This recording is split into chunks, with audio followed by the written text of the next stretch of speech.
梁与大晋向来井水不犯河水，你晋军突然发兵，师出无名，逆天而为，大梁将士人人得而诛之，必血战到底。哼，师出无名，到底有名还是无名？你最好问问你的大王，或者你死后，我替你问他。我大晋数十商队、数百良民、数万钱财都去哪儿了？你大梁派军抢猎烧杀，扰乱我大晋商路，如今还敢叫屈？一派胡言！我从未听说过此事。若你能证明杀人越货者不是梁军，我楚北节自会立即退兵。但在此之前，请恕亡命难违。杀！杀！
撤退！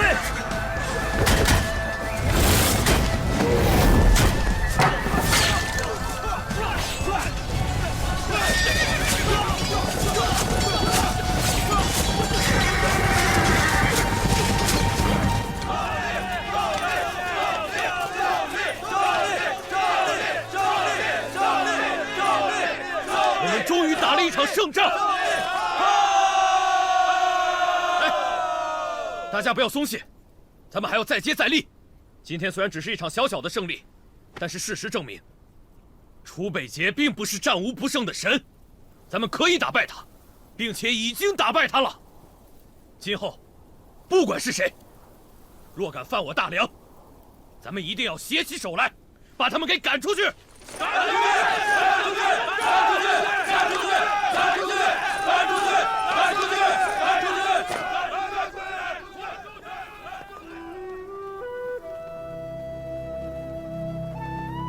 杨峰，你果真了解我。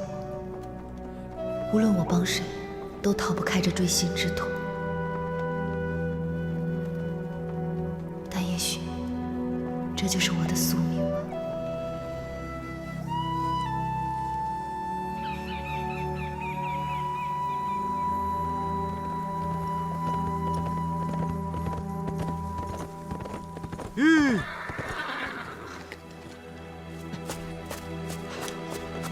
王爷，王爷，已得到确切的消息，白姑娘被良将泽隐给救了。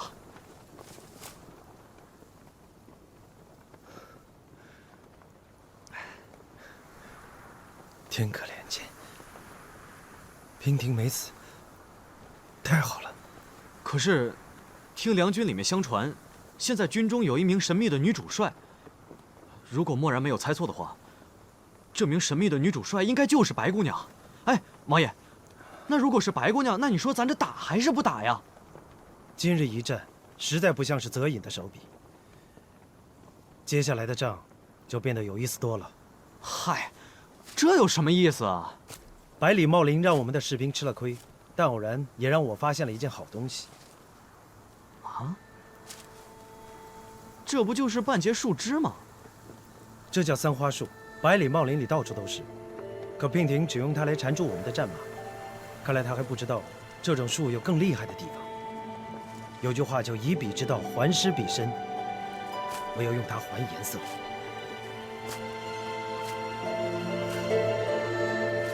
娉婷，相信你不会让我失望。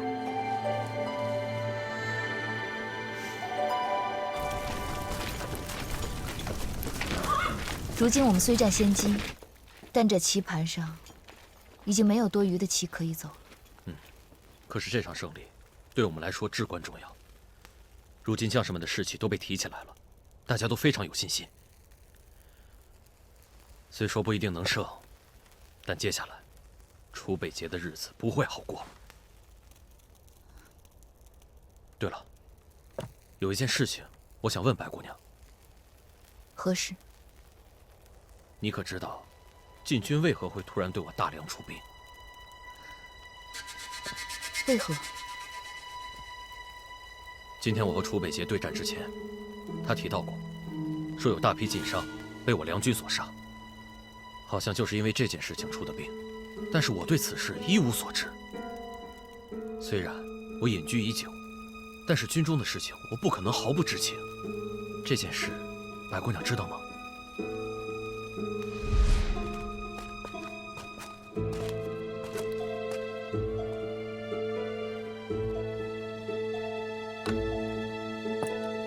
没有钥匙，你怎么打得开？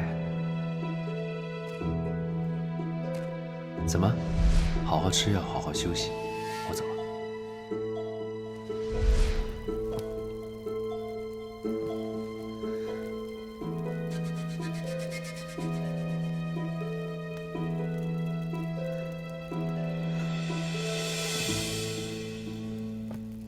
不曾听说。此事我会派人查个清楚。今日楚北节吃了败仗，肯定士气低落，他不会这么快发动进攻的。白姑娘劳心劳力，就早点歇息吧。我将告退。上将军慢走。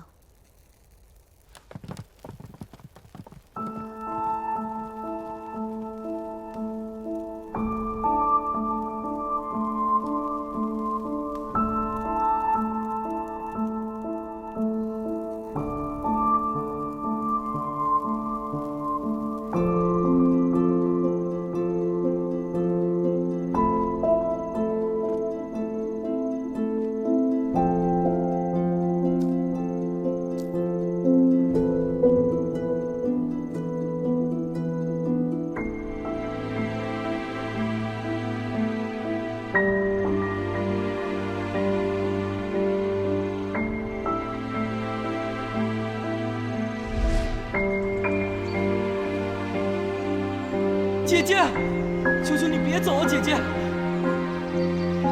少爷，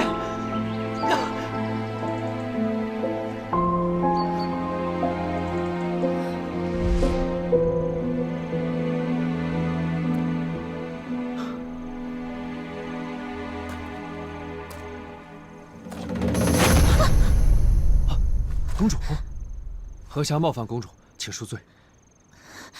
对不起，将军，是本宫唐突了，打扰了将军。真害怕伤到了你。月色已晚，我送你回去休息吧。睡不着，想出来走一走。你不是也没睡吗？难道公主是有什么心事吗？怎么，你看出来了？让我来猜一猜，应该是明天就要回王宫了，所以睡不着，对吗？公主，你虽然回到了白兰，但是这里的每一寸土地，对于你来说都是陌生的。你能不能把白兰掌管好？你曾经的那个家，现在变成了什么样子？这一切都是未知的，对吗？我想告诉你，我和你是一样的。我何霞在白兰没有亲人，无依无靠。白兰的每一寸土地对于我来说更加的陌生。我能不能在这里站稳脚跟，更是一个未知数。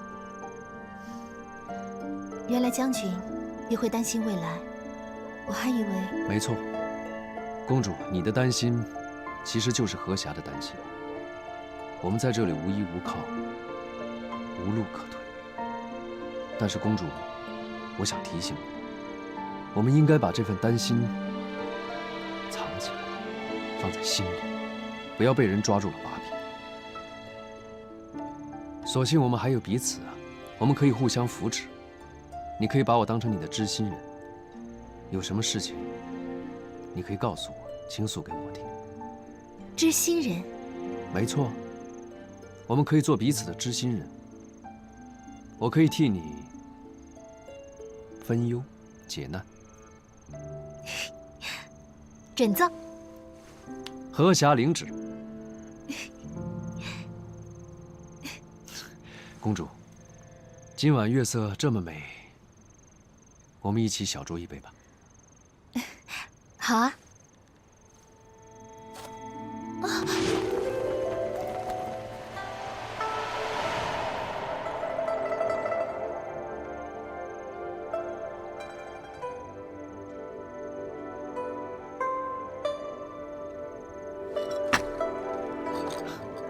来，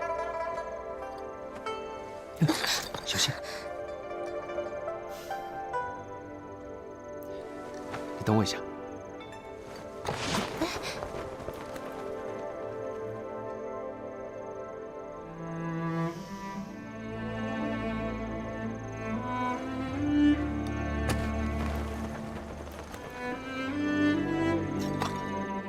来，请。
不好意思，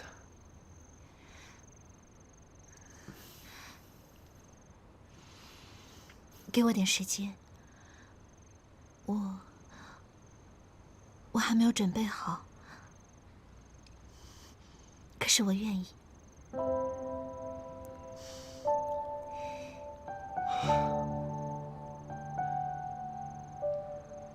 公主，我把你送到云安城外，我就不入宫了。为什么？因为现在晋梁虽然已经开战，但是他们双方谁赢了，对我白兰都没有好处。最好就是他们都输。可是他们的输赢，跟你陪不陪我回宫，又有什么关系呢？当然有关系了。我在入朝之前，会为你备份厚礼。我明白了，那我一定会等着你回来。好。公主，想不想看看你的白兰？你这是要带我去哪儿啊？去哪儿并不重要，反正我们脚下都是白兰。白兰那么大，走这么慢怎么看得完呢？我可要加速了啊！你得帮我记得来时的路。好，撤。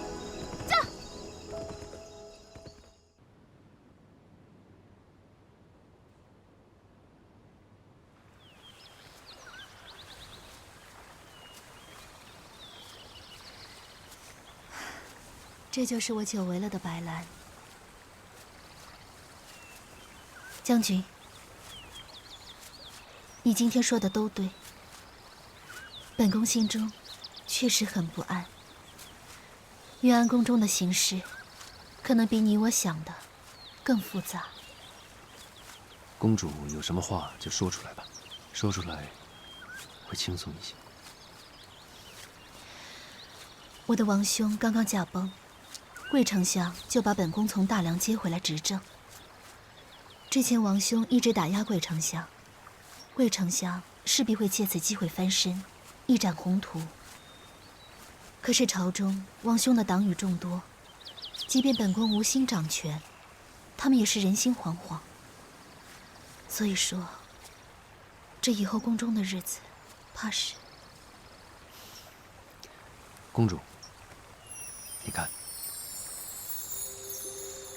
你的白兰王朝多美呀！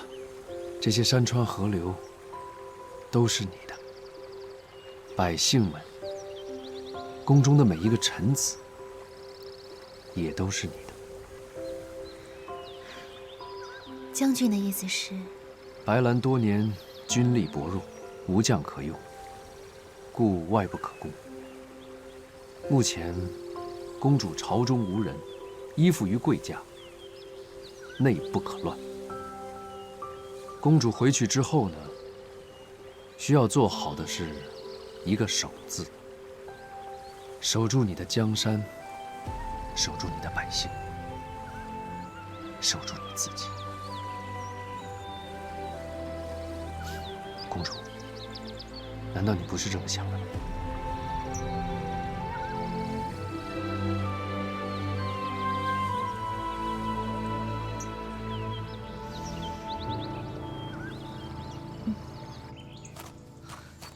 你们都是怎么找的？好好的一个大活人，怎么就不见了？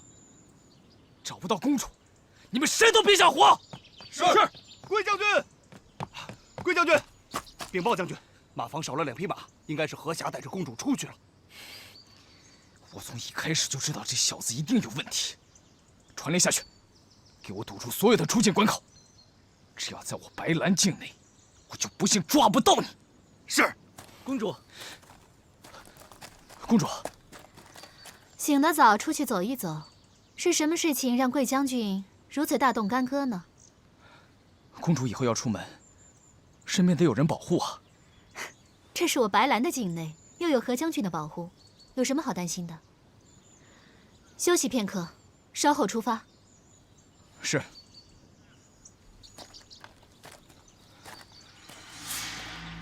你们去哪儿了？我为什么告诉你啊？我警告你，别打公主的主意。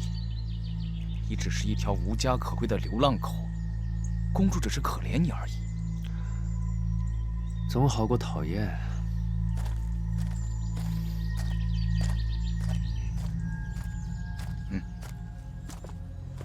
贵将军，在进云安城之前，把这小子给我处理掉。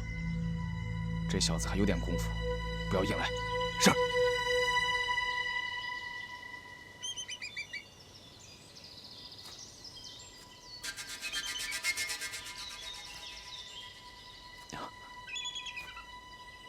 娘娘万安。此刻只有你我2人，父亲何必如此多礼？起来吧。是。新制的金丹果然有效，那昏王身体一天不如一天，一众太医也查不出个所以然来。楚北捷如今出兵攻梁，不在朝中，我们何不趁机尽快动手？娘娘，要成大事者，必平心静气，不急不躁。父亲的意思是，请娘娘细细想想，朕北王如今虽不在朝中，但终有还朝的一日。即使我们动手成功了，只要他楚北捷一回朝，必定会将矛头指向你我。我们此刻动手虽然能赢，但只要楚北捷一回来，一样是输。所以，你我的难题不是陛下，而是楚北捷。你要杀了他，没有别的办法。那就要看娘娘到底是不是能够劝动楚北捷，让他为我们效命。如若不然，斩草除根，势在必行。只是要除掉楚北捷，却是让人头疼至极。早知今日，何必当初？若我嫁的是楚北捷，父亲今日为何会头疼？以我现在的身份，要我如何去劝他为我所用？怎么？娘娘难道已经试过了？楚北捷怎么说？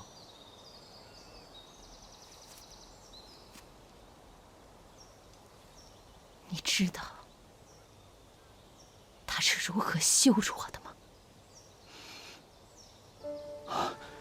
娘娘息怒，是为父思虑不周，让娘娘受委屈了。娘娘如今是千金之躯，能够纡尊降贵去拉拢他，实在是天大的面子。只怪那楚北捷不识好歹，罪该万死。娘娘放心，一切交由为父处理。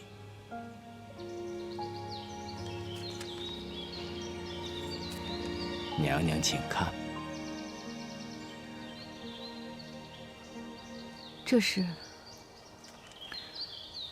梁王托人给为父捎来一封信，他竟有一个绝妙的主意。楚北捷现在正在与梁王开战，是下手的好时机。事情我已经交代给下面，娘娘放心，绝不会脏了娘娘的手。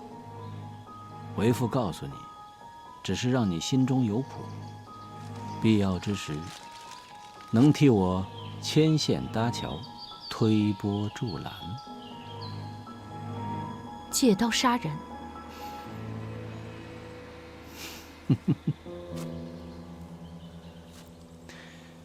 女儿啊，有一些事勉强不得，当断则断，当杀则杀。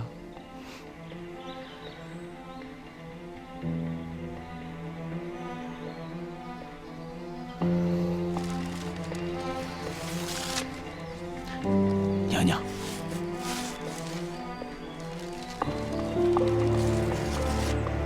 要留他做证据吗？楚北捷，都是你逼我的。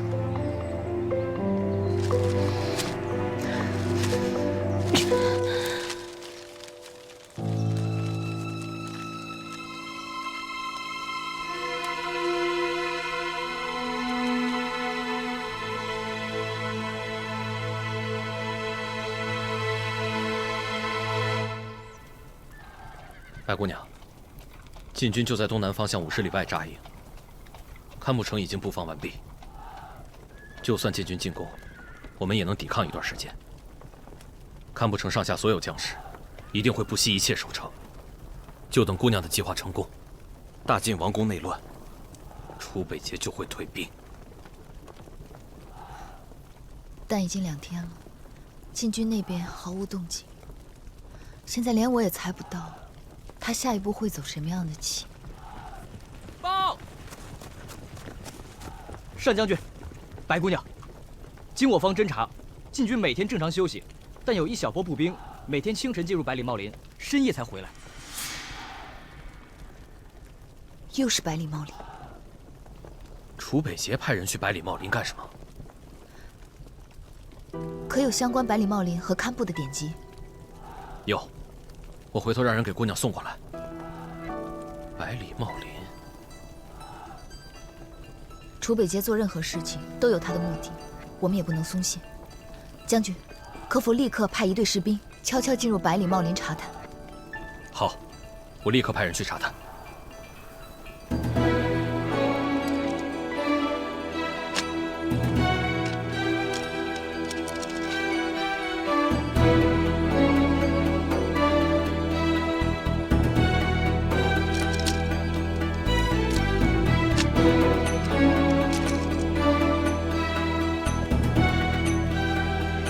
站住！怎么还有这么多书啊？这些书都是姑娘要的。放那边吧。哦。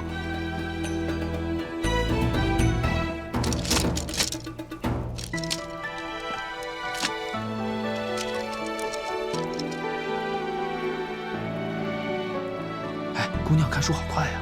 对了，一目十行。先下去吧。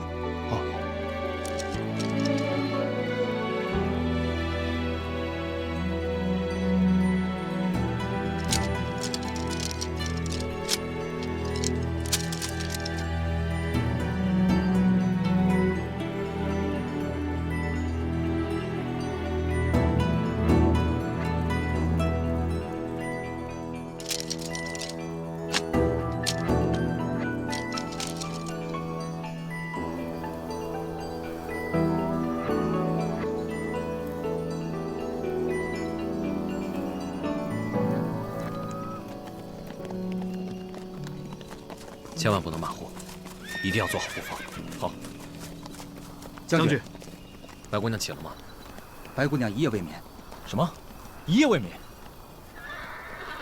我真担心白姑娘的身子挺不住啊。找到了，找到了！我知道了，是毒蜂。毒蜂？上将军，请看，这典籍中早有记载，百里茂林中有一种特殊的毒蜂。它毒性奇强，可以夺人性命。之所以生活在百里茂林，是因为百里茂林里有他最喜欢的三花树。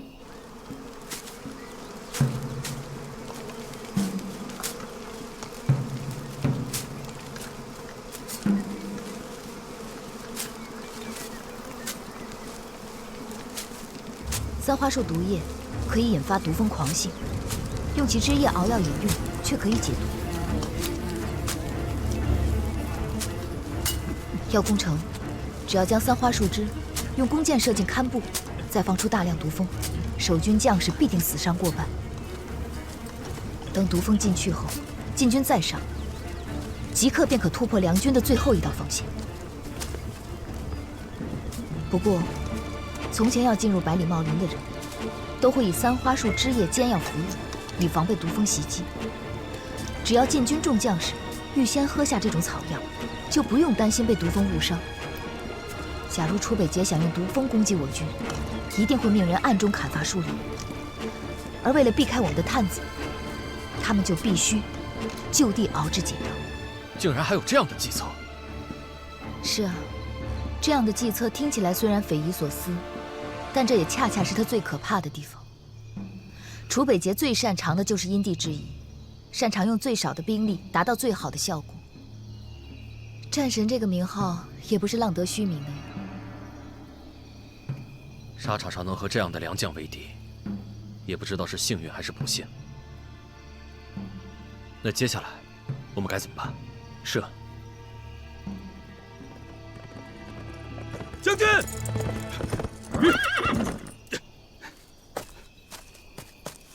启禀上将军，末将已经查过了百里茂林，发现晋军在里面砍桑花树枝熬药。他们保留了树林的外貌，从外面看是完全看不出来的。被砍的树枝已经干了，怕是前几天已经开始了。果然如姑娘所料。传令，把百里茂林剩下的三花树全给我砍回来。是。不必了，熬制三花树枝只需要1天半的时间。若是他们从前天就开始砍树的话，恐怕早已经完工了。天已经快亮了。那姑娘的意思是？上将军也不用担心，娉婷从姑臧出发的那一天，就已经料到会有今日。在战场上遇到楚北捷的人，没有一个是不头疼的。我们不会是第一个，也不会是最后一个。这么说来，上将军必须要在堪布城找到一张琴，不缺弦可以弹的琴。什么？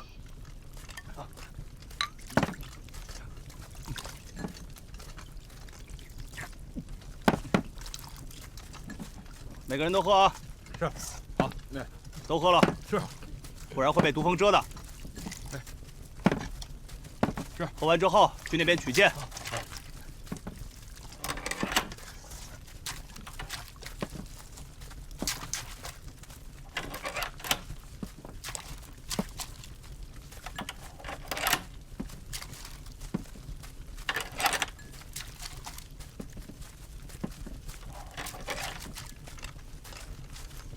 我带上啊！来，你的。好，记住了啊！一定要听号令使用，明白吗？记住了啊！下一个，来，快！给我一个，快拿好，带上。好，这个给。好，拿着。给。王爷，毒蜂性情凶猛，一旦攻击起来，恐怕连白姑娘都不能幸免。你真的要这样做吗？把剩下的解药都带上吧。不过我想应该用不上。昨夜梁军的探子入林侦查，说明他已经猜到了我的计策。只要他能猜出来，就一定能阻挡。既然他敢来堪布城，娉婷不会让我失望。王爷，时辰已到。我已经很久没有像现在这样热血沸腾、满心期待。今天一定是特别的一天。堪布攻城一役即将成为我永生难忘的一役，我志在必得。出发！是。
是否立即释放毒蜂啊？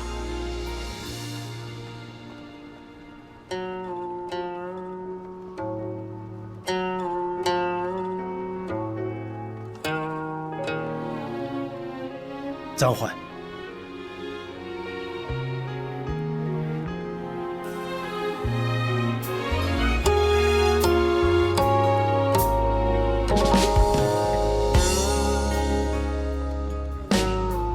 弦断了。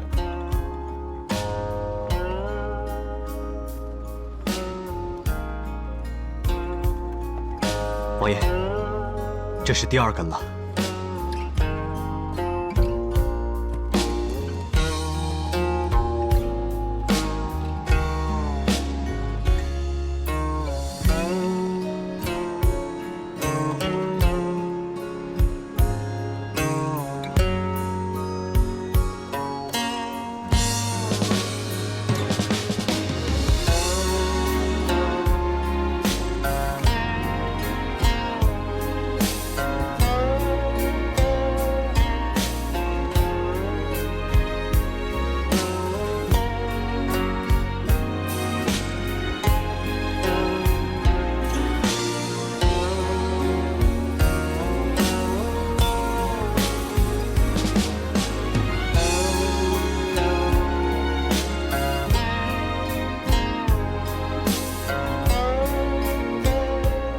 传令，退兵30里扎营。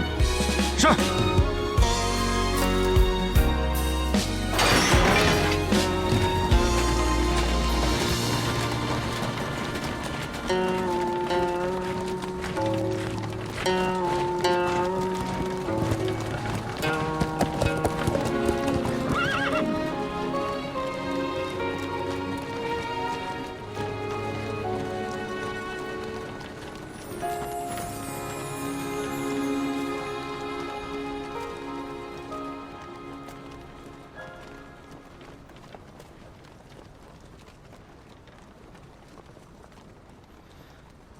这就是你的御敌良策吗？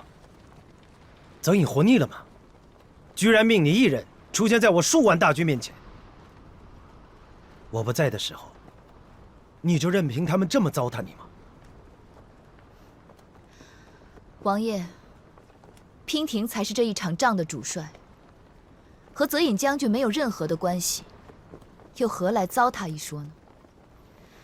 再说了，不管计策的好与坏，只要能让王爷退兵，就是好策。娉婷这不是做到了吗？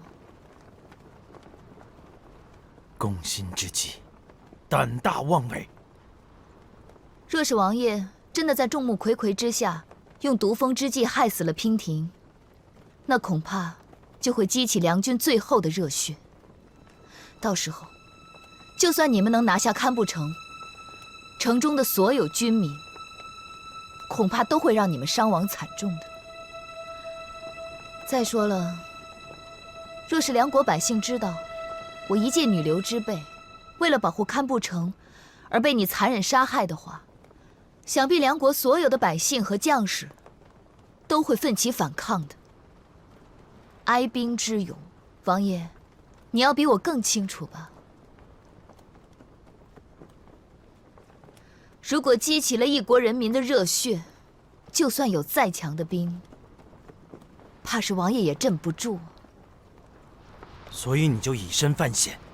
若不是王爷剑走偏锋，娉婷也不会出此下策。确实是下策。你在逼我退兵的同时，也对全天下通告了我楚北节的致命伤。经此一战，所有人都会知道，我楚北节心之所爱，无论做什么事情，我都绝对不会让白娉婷成为我的牺牲品。你是谁？真北王命我来送你上路。不会让我成为牺牲品。娉婷原以为王爷之言句句真心，没想到也只能付之一笑。王爷如此哄我，难道是因为怕输吗？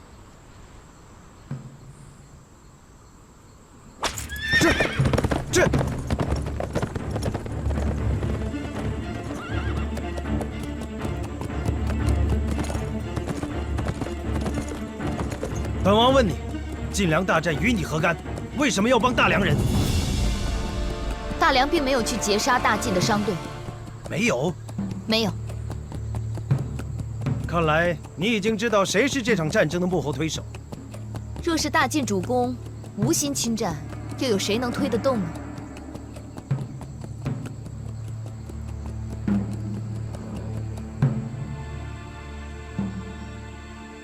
我们各为其主，立场不同，我也不逼你。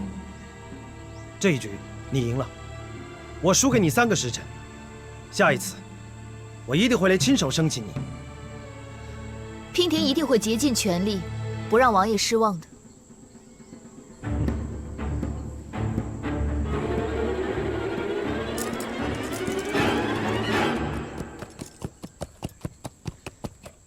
堪布城已经是一座空城了。而梁军也转移到百里茂林。你的空城计已经唱完了，还一个人留在这里干什么？这里离百里茂林不近，上马吧，我送你一程。多谢王爷好意，不用了，娉婷自己会走。3个时辰之后，我们才是敌人，到时候我可不会手下留情。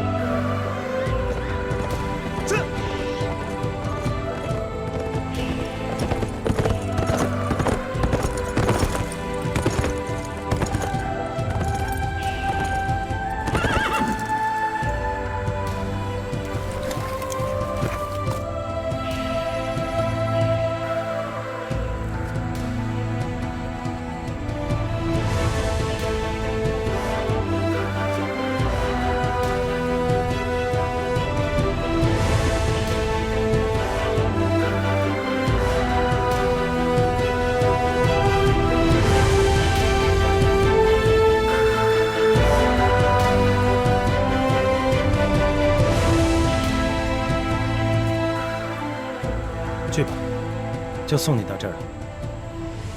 我不跟泽英打招呼了，反正很快就能见面。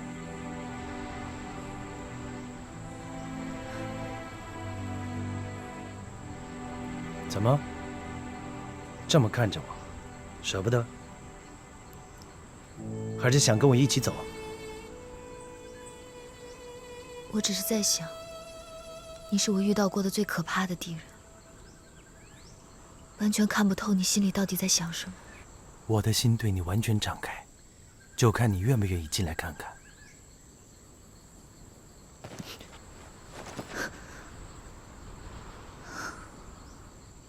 你看，你都不愿意来看，却抱怨看不透我心里在想什么。两军对垒，你我是双方主帅，还请王爷不要再胡言乱语。我对你说的每一句话都是真的。你好自为之吧。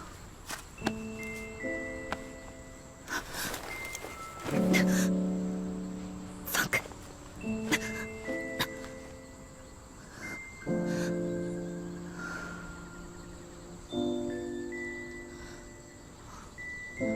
楚北杰，你救了我这么多次，我欠你的太多了。若是这一战，你真的因我而死，我一定会随你一起去，把这条命赔给你。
回来了。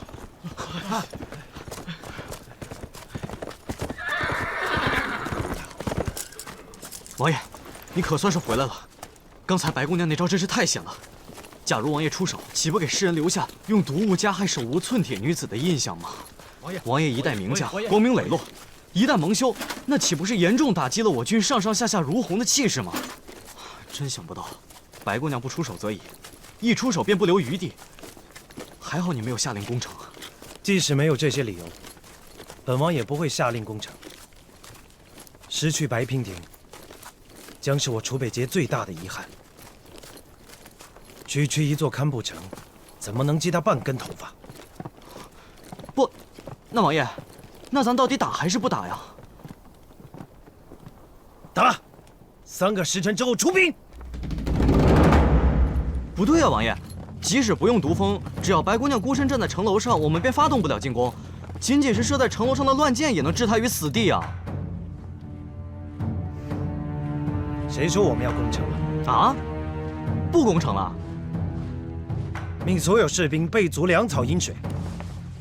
我们要进入百里茂林。百里茂林？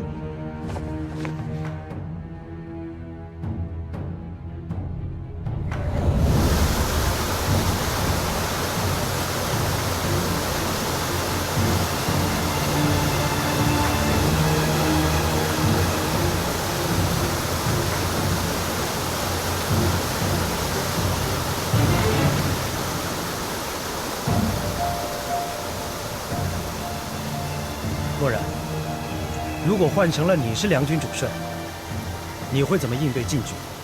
王爷，行军打仗在外扎营，向来都选择靠近河流小溪的地方。为了方便士兵战马取水饮用，会抢先站稳水源，在水中下毒，让敌军失去战斗力。之后再利用山林掩护，分拨游击，阻止我军上山。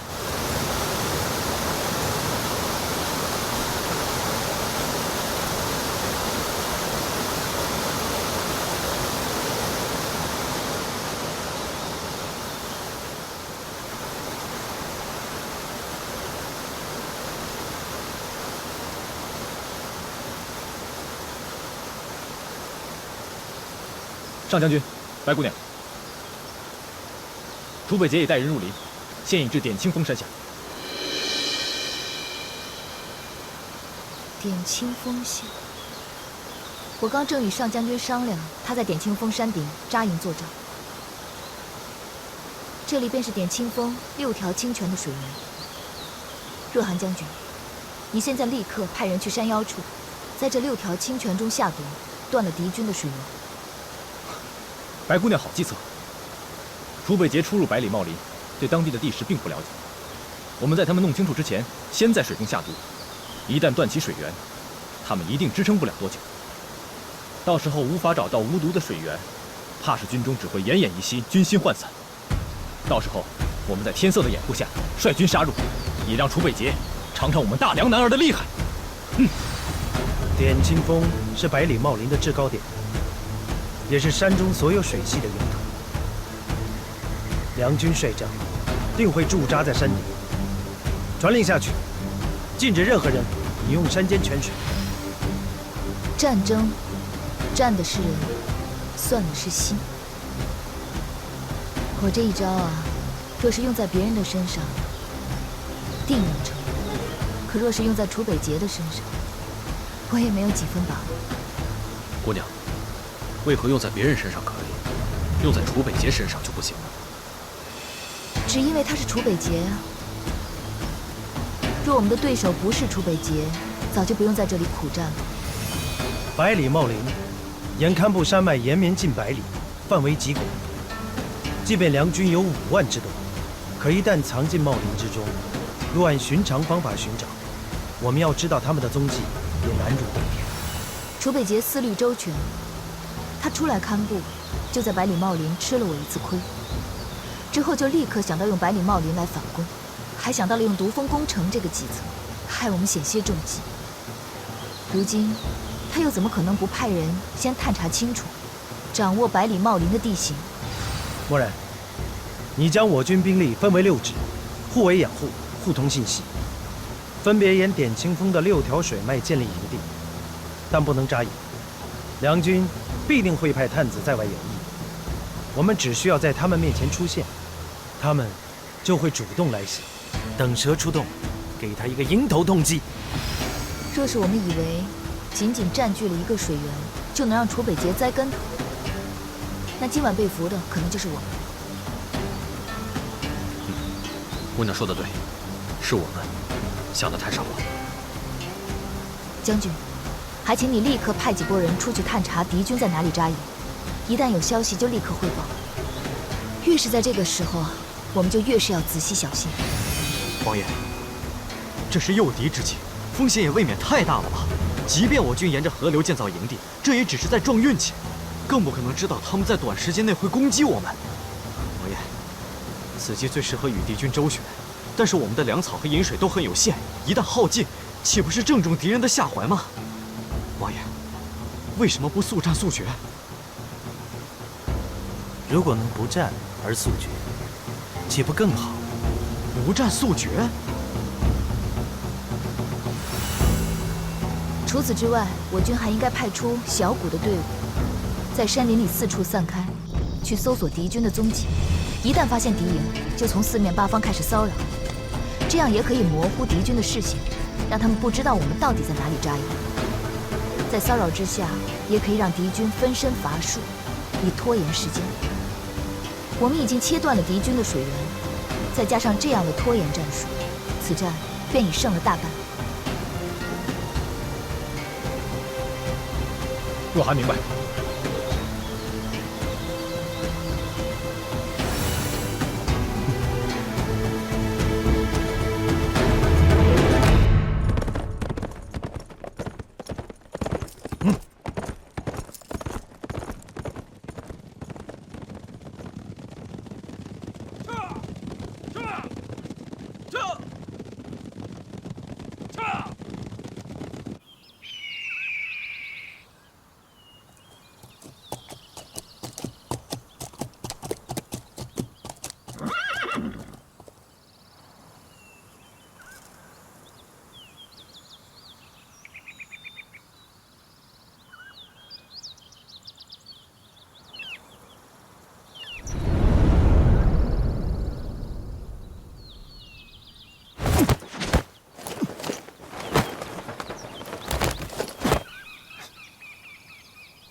白姑娘，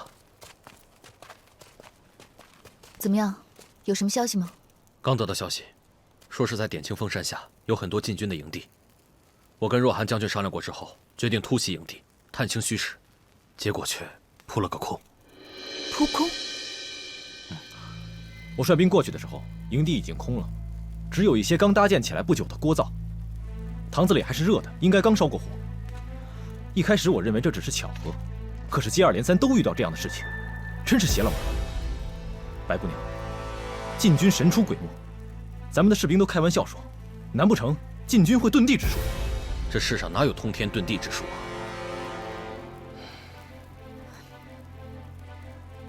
不对。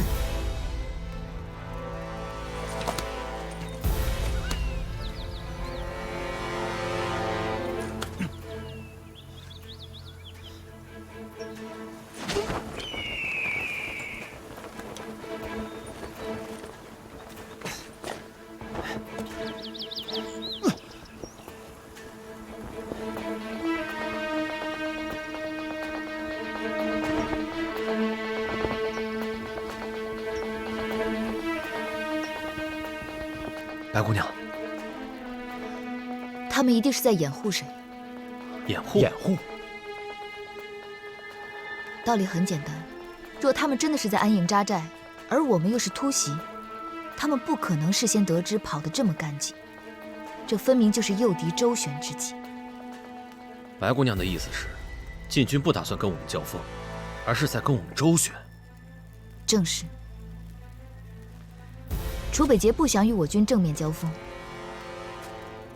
可他们的手里又没有了洁净的水源，只有粮食，他们也撑不了多久。拖延对敌军来说并非上策，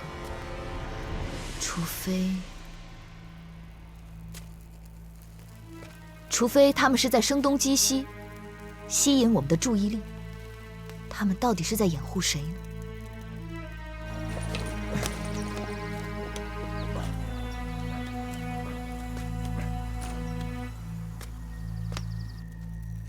白姑娘会不会想太多了？说不定只是敌方的哨探比较厉害，早就已经探知了我军驻扎的地方，从而得知我军的动向呢？不怕一万，就怕万一。既然楚北捷已经猜到了我们在水源中下毒，就必然会猜到我们定会给自己的军士留下水源。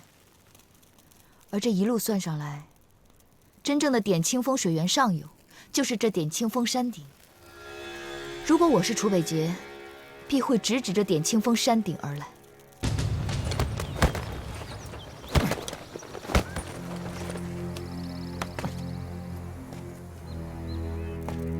可点清风的半山腰早已埋伏着我们的人，若楚北捷带人上山，立刻会被发现，又何来掩护之说？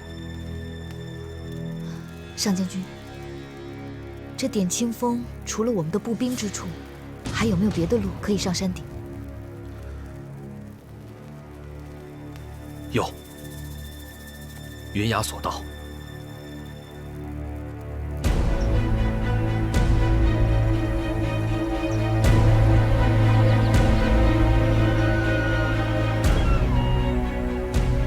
云崖索道直通点清风峰顶，但索道狭窄，再加上山间湿滑、峡谷风大，十分危险，早已被废弃。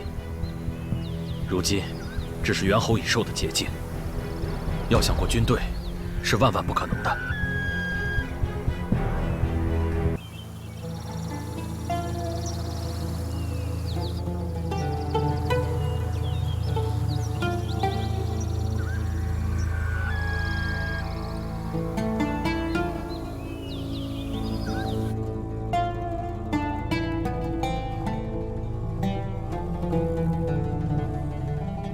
白姑娘，难道你担心的是这条已经废弃的索道？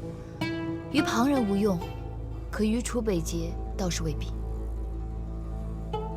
我们身处的点清峰顶，虽然占了一定的优势，有重重保护，可唯一的弱点就是无法屯兵，不堪一击。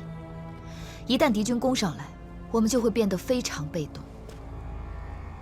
所以，既然有这条索道，我们就不得不防。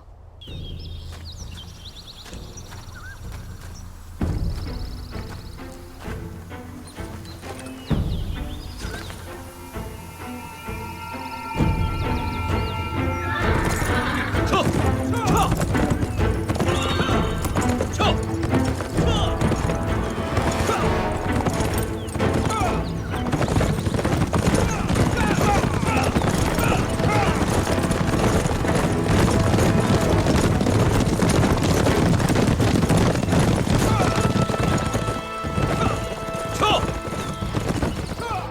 上将军，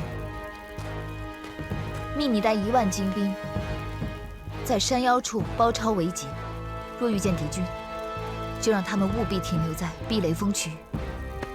得令。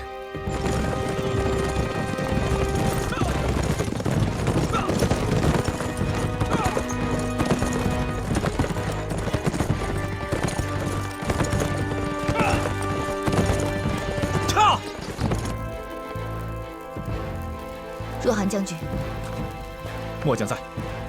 你另派100精兵去割断云崖索道，不要让敌军上点清峰顶。